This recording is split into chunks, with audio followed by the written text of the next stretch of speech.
Buddy, today I'm going to put vinyl stripe, racing stripe on the Charger.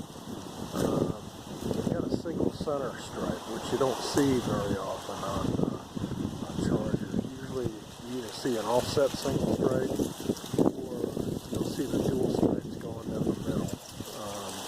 But I saw a picture of a car that had a single stripe down the middle of one color with little strips of an alternate color down the side, so I'm going to shoot for that.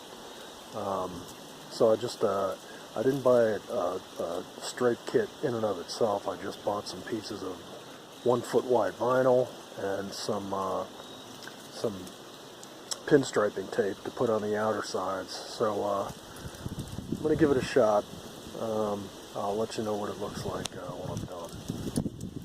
Anytime you're doing vinyl work, you need, obviously I got the 1 foot wide vinyl, I got the pinstriping tape, I got a squeegee and razor, and have a blow dryer. You can use a heat gun, and then I just got some water that you got to spray underneath the vinyl. So I'm going to put a center stripe right down the middle. Let's see what it looks like.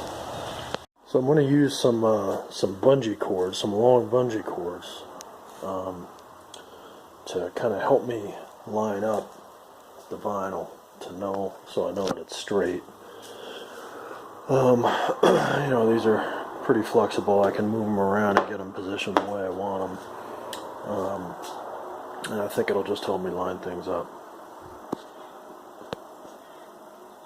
So I got her done. I think it looks pretty good. I got it from the front all the way into the back. But I'll tell you, man, vinyl is just really a pain in the ass to put on. You really got to have a lot of patience, and you got to have a lot of extra material too, because you end up ripping it off, putting it back on a number of times. So definitely buy some extra if you're going to do anything like this. One thing I think looks kind of cool is that because of the vinyl I have on the bottom there, it almost kind of looks like an arrow going forward, which I really didn't think about, but the farther away you get, the more it looks like that. But anyway, I think it looks pretty good. Really not that expensive. The vinyl probably cost about 30 bucks. The pinstriping actually costs more. That costs about 35 bucks. The red, but yeah, pretty good. So I'll talk to you next time.